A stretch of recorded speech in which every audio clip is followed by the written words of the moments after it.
आखिर हम पहुंच ही गए दोस्तों। ये है रिसाइकलिंग सेंटर। ये जगह कितनी बड़ी है। प्लास्टो, मुझे लगता है तुम्हारा परिवार हमें यही मिलेगा।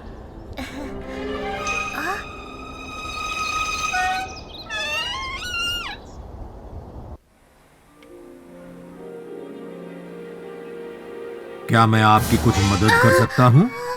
जी, ये हमारा दोस्त है प्लास्टो। ये अपने बटनों के परिवार से बिछड़ गया है। हमें लगता है कि इसका परिवार इस रिसाइकलिंग सेंटर में हो सकता है।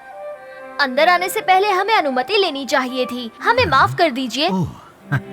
कोई बात नहीं, मैं तुम बच्चों की मदद जरूर करूँगा। अंदर आओ ना। अब अंदर आ ही गए हो तो थोड़ी सी सैर हो जाए। हाँ हाँ, हमें अच्छा लगेगा। आओ। वाह, यहाँ कितनी सारी मशीन्स हैं। ये सारी मशीन्स क्या करती हैं? इन मशीनों से हमें रिसाइकलिंग करने में मदद मिलती है। रिसाइकलिंग प्रक्रिया की पहली स्टेप हमारे सॉर्टिंग सेंटर में होती है, जहां आपको जाना है। रिसाइकलिंग के पहले वहां कचरा धोकर, सुखाकर साफ किया जाता है। बाद में कचरा यहाँ इन मशीनों में आता है। ये है श्रेडर और ये है एक्सट्रूडर।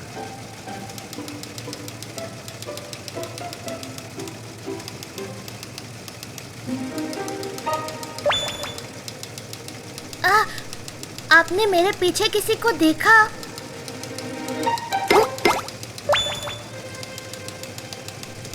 क्या किसी ने मेरे कंधे पर हाथ रखा? हेलो छोटे बटन। हेलो। तुम यहाँ रिसाइकिल होने के लिए आए हो? नहीं नहीं, मैं तो क्योंकि हम रिसाइकलिंग में माहिर हैं। मेरा नाम श्रेडर है। मैं प्लास्टिक के छोटे छोटे टुकड़े करता हूँ, ऐसे। इसके बाद मेरा काम शुरू होता है। मैं एक्सट्रूडर हूँ। मैं सारे छोटे छोटे प्लास्टिक के टुकड़े एकत्रित करती हूँ और उन्हें पिघलाकर छोटे धागों में रूपांतरित करती हूँ। तुम मुझे भूल गए? हाय प्लास्टो, मैं 3D प्रिंटर हूँ। मैं उन प्लास्टिक के धागों से तुम चाहो वो बना सकता हूँ। कमाल है ना? वाह, आप तो एक सॉलिड रिसाइकलिंग टीम हो। मेरे दोस्तों को आप सबसे मिलकर बहुत खुशी होगी। मैं अभी उन्हें लेकर आता हूँ। मशीनें कचरे की दुनिया पूरी तरह से बदल देंगी। राज, रानी, तुम्हें इन मशीनों से बात करनी चाहिए। पता है वो कितने? क्या प्लास्टो? नहीं नहीं, कुछ नहीं। चलो अब पीछे मत रह जाना।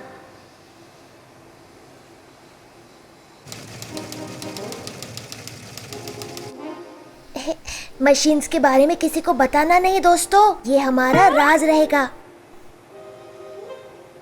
इस दरवाजे से सॉर्टिंग सेंटर में जा सकते हैं। मैं यही हूँ। अपना ख्याल रखना बच्चों। किसी चीज की जरूरत हो तो बताना। शुक्रिया। चलो आ गए। आखिर हम सॉर्टिंग सेंटर पहुंच ही गए। वाह, ये जगह तो कितनी बड़ी है। हाँ, बड़ी है, होनी भी चाहिए।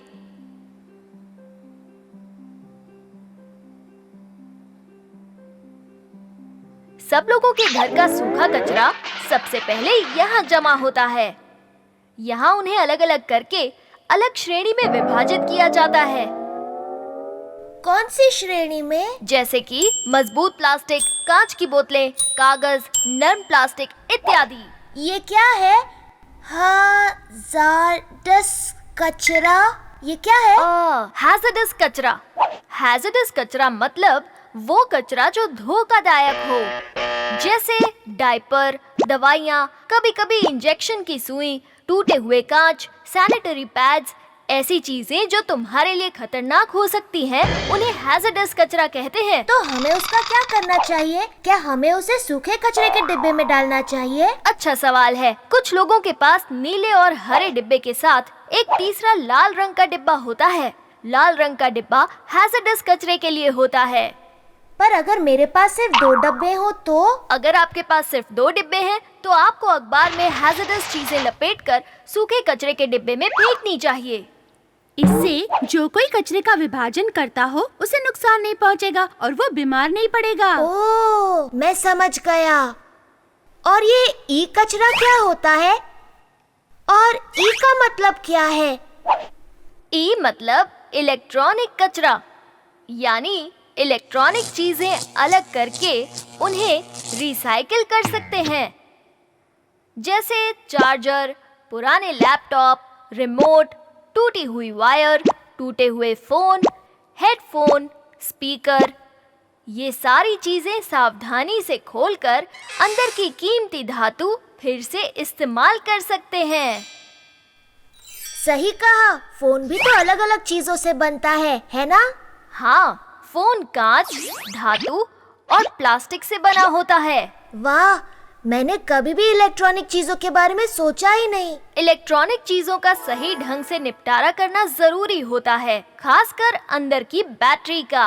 मोबाइल की बैटरी में कीमती धातु होते हैं और अगर वो धातु ज्यादा देर तक धूप में रहेंगे तो पिघलने लगेंगे और ये सारे केमिकल्स जमीन के अंदर जाने लगेंगे और उससे आग भी लग सकती है और ये बहुत खतरनाक है। वाह, इसका मतलब हैजर्डस कचरा और ई कचरा अलग करना ये गीला और सूखा कचरा अलग करने जितना ही जरूरी है। हाँ, बिल्कुल सही। मिल गया। क्या हुआ रानी? प्लास्टो, मुझे लगता है तुम्हारा परिवार हमें यही मिलेगा।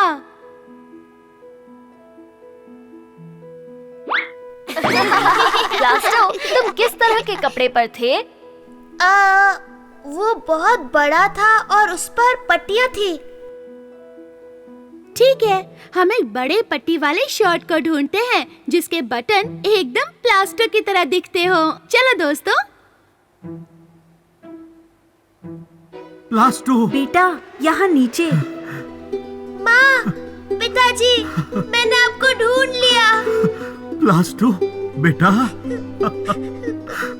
बेटा, तुम कितने बड़े हो गए हो। हमें लगा था हम तुमसे कभी नहीं मिल पाएंगे। पता है माँ, मैं एक बहुत ही रोमांचक साहसी सफर पर गया था और वहाँ मुझे एक कंघी मिली, एक बीमार गाय भी मिली और मैं एक बैंड के साथ नाचा था और हमने एक गांव को बचाया। और हाँ, अब मैं प्लास्टो हूँ। अरे प्लास्टो, सांस तो लो, तुम अभी घर आ गए हो। हाँ हाँ। मैंने बहुत कुछ सीखा है माँ। मुझे पता चला है कि हमारे देश में कचरे की बहुत बड़ी समस्या है और मेरे दोस्त भी हैं। अच्छा? ये है राज और ये है रानी। नमस्कार। नमस्कार। ये वेस्ट नो मोर एक्सप्लोरर्स हैं। इन्हें मैं समंदर किनारे मिला। आप लोगों को ढूंढने में मेरी मदद करेंगे ऐसा उन्होंने मुझसे वादा किया था और इसी तरह हम यहाँ पहुँचे। धन्यवाद राज और रानी, हमारे प्लास्टिक को घर पहुँचाने के लिए। हम उससे मिलकर बहुत खुश हैं। अरे कोई बात नहीं बटन आंटी।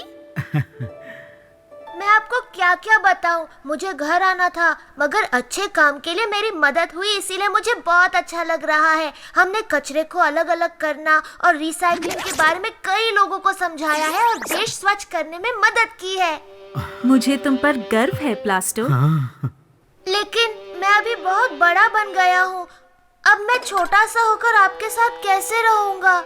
नहीं प्लास्टो, तुम नहीं रह सकते। तुम्हारे जीवन का मिशन बदल गया है। अब तुम भी वेस्ट नो मोर एक्सप्लोरर हो। हमारा देश स्वच्छ करने का मिशन तुम अपने दोस्तों के साथ जारी रखना।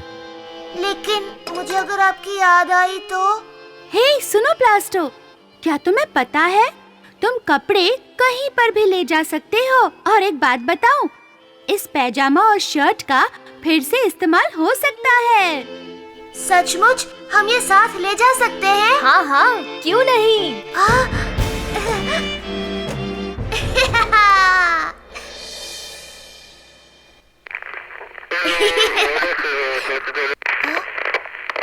हमारा अगला मिशन तैयार है। चलो एक्सप्लोरर्स, मतलब आप भी। सही सुना आपने। आप सभी प्लास्टो, रानी और मेरी तरह एक्सप्लोरर्स हैं। तो याद रखना, आप सभी को कचरे का व्यवस्थापन करना है और वेस्ट नो मोर मिशन शुरू करना है।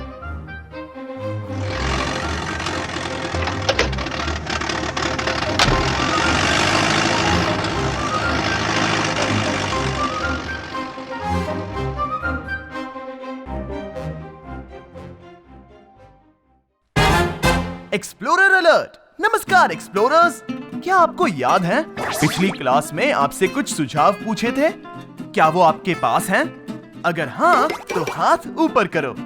आपके आखिरी वेस्ट नो मोर एक्टिविटी के लिए हम चाहते हैं कि आप आपके किसी एक सुझाव पर काम करें और इस बारे में अपने टीचर के साथ चर्चा करें और उन्हें ये सुझाव हमें @WasteNoMoreIndia फेसबुक पर भेजने के लिए कहें। आपने वेस्ट नो मोर एक्सप्लोरर के सफर में बहुत अच्छा काम किया है। खुद के लिए जोरदार तालियां बजाएं।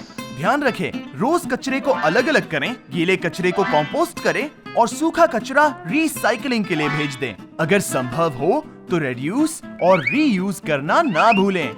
अब वेस्ट नो मोर टीम आपको अलविदा कहना चाहती है। इस सफर में आपके साथ बहुत मजा आया। अगर आपको भी मजा आया है तो थम्स अप दो। चलो, फिर से समय आ गया है वेस्ट नो मोर गाने का। आप तैयार हो ना? मिलते हैं अगले साहसी सफर में। हर जगह कचरा बढ़ रहा है, पर हम मिलकर रास्ता ढूंढे चलो। पृथ्वी को बचाए और स्वच्छ बनाए, कचरे को रोके चलो। वेस्ट नो मोर पृथ्वी के लिए मिशन, चलो मेरे साथ गाओ। अलग रखे कचरा, गीला और सूखा, फिर होगा परिवर्तन, देखते जाओ। वेस्ट नो वेस्ट नो मोर कैंप की तरफ से आने वाला संदेश। अब समय है एक्सप्लोरर डायरी का। नमस्कार एक्सप्लोरर्स, ये आपकी आखिरी वेस्ट नो मोर डायरी है। आपने रिसाइकलिंग सेंटर की बेहतरीन मशीन्स देखी है ना? कितनी मस्तीखोर थी। रिसाइकलिंग सेंटर के कचरे का आगे क्या हुआ, क्या आपको याद है? हमें हर घर से अगर अलग अलग किया हुआ कचरा मिले तो उसे अलग अलग श्रेणी में विभाजित किया जाता है। प्लास्टिक की चीजें जैसे बोतल और पैकेट्स श्रेडर में डालकर उसके छोटे छोटे टुकड़े किए जाते हैं। उसके बाद एक्सट्रूडर सारे टुकड़ों को पिघलाता है और आखिर में 3D प्रिंटर सूखे कचरे को रिसाइकल करके उनसे नई नई चीजें बनाता है। आज हमने 2 नए कचरे के बारे में जाना, इलेक्ट्रॉनिक कचरा और हैजर्डस कचरा।